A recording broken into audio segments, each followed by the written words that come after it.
ஓம் ஜெய் ஸ்ரீரமணாய. பகவான் ஸ்ரீ ரமண மகரிஷி பக்திஞான இயக்கத்தின் ஆன்மீக அன்பர்கள் அனைவர்களுக்கும் எங்களுடைய மனமார்ந்த இனிய காலை வணக்கம். இன்று டிசம்பர் 3 புதன்கிழமை. நான் நீ இரண்டும் ஒன்றே என்ற விவேகம் என்ற தலைப்பில் இன்று நாம் தியானிக்க இருக்கிறோம். பகவான் ரமண மகரிஷி அட்சரமண மாலையில் நீ நானற புலிநிதம் களிமயமா நின்றிடு நிலையருள் அருணாச்சலா என்று பாடுகிறார்.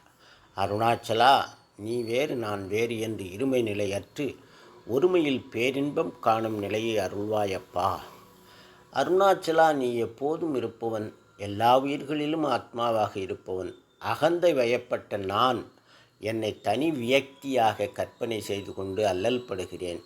நீ வேறு நான் வேறு என்ற என்னுடைய அகந்தை அழித்து இரண்டரை என்னோடு கலந்திருப்பாயப்பா.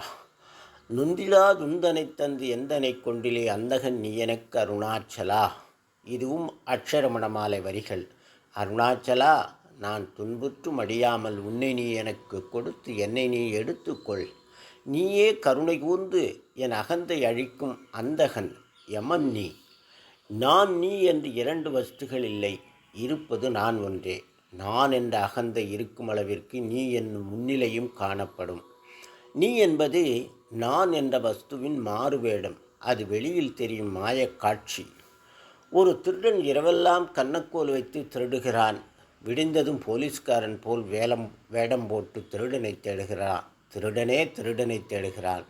திருடன் போலீஸ்காரன் இருவரும் ஒருவரே. போலீஸ் மறுவேடம் புனைந்த திருடன். அதுபோல நான் எனும் அகந்தை உறக்கத்தில் எந்த வேடமும் இன்றி தன்னிலையில் ஆத்மாவில் ஓய்வு கொள்ளுகிறது. விழித்தவுடன் போலீஸ் போல் வேடமணிந்து நடித்து தன்னையும் ஏமாற்றி கொண்டு ஊரையும் ஏமாற்றி திரிகிறது. வெளியில் தெரிவதெல்லாம் மாயக்காட்சி, அகந்தையின் போலி நாடகம். திரை, கதை, வசனம், பாடல், நடிகர்கள் எல்லாம் சோலோ அகந்தையின் செயல். ஒரு கல்யாண வீட்டில் மாப்பிள்ளை தோழன் என்று சொல்லிக்கொண்டு மாப்பிள்ளை போல ஒருவன் இரு வீட்டாரையும் ஏமாற்றி திரிந்தான். அவன் அலம்பல் பொறுக்க முடியாத பொன் வீட்டார் அவன் யார் என்று விசாரிக்க தொடங்கியவுடன் தன் கூட்டு வெளிப்பட்டு விடும் என்று அந்த இடத்திலிருந்து மாயமானான் அந்த வேடதாரி. காட்டிற்கு வேட்டைக்கு சென்ற ஒரு மன்னன் அங்கு தவம் செய்து கொண்ட முனிவரை பார்த்து, சுவாமி, எனக்கு எல்லா அரச போகங்களும் உள்ளன, ஆனால் மன நிம்மதி இல்லை சுவாமி, எனக்கு அருள் செய்யுங்கள் என்றான். முனிவர், நான் செத்தால் அமைதியடைவாய் என்று சொல்லிவிட்டு மீண்டும் தியானத்தில் ஆழ்ந்தார். அகங்காரம் ஒழிந்தால் அமைதி பெறுவாய் என உபதேசித்தார் முனிவர். தன்மை உண்டேன் முன்னிலை படர்க்கையில் தாம் உளவாம், தன்மையின் உண்மையை தானாய்ந்து தன்மையரின் முன்னிலை படர்க்கை முடிவுற்று ஒன்றாய் ஒளிரும் தன்மையே தன்னிலைமைதான். தன்மை உணர்வான நான் எனும் அகந்தை உணர்வு இருக்குமானால் நீ அது எனப்படும் முன்னிலை படர்க்கைகளும் இருக்கும். முன்னிலை படர்க்கைகளை காணும் தான் யார் என்று தனது உண்மையை ஆராய்ந்து அறிந்தால், எழுச்சி உணர்வு அற்ற தன் உண்மையை உணர்ந்தால், அகந்தை நானால் பார்க்கப்படும் முன்னிலை படர்க்கைகளும் மறைந்து ஏகமாய் ஒளிரும். அதுவே தன் உண்மைத்தன்மையாகும்.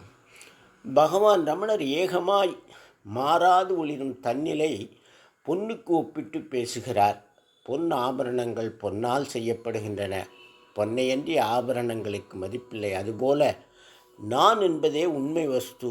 நான் என்பதே சத்வஸ்துவான ஆத்மா. அகந்தை உணர்வு போல் உறக்கத்திலும் மறையாமல் இருக்கும் நான் எனும் ஆத்ம உணர்வு நாம் என்று உபதேசிக்கிறார் பகவான். நான் என்னும் சொற்பொருளாமது நாளுமே நானற்ற தூக்கத்தும் உந்தி பெற, நமதின்மை நீக்கத்தால் உந்தி பெற. முன்னிலை படர்க்கைகளான காணும் காட்சிகள் நாம் அல்ல, அவைகள் நான் எனும் அகந்தையின் மாறுவேடங்கள். உறக்கத்திலும் மாறாத நான் எனும் ஆத்ம உணர்வு நாம். ஓம் தத் சத். நாளை வேறொரு தலைப்பில் தியானிக்கலாம். அன்பர்களே, வணக்கம், நன்றி.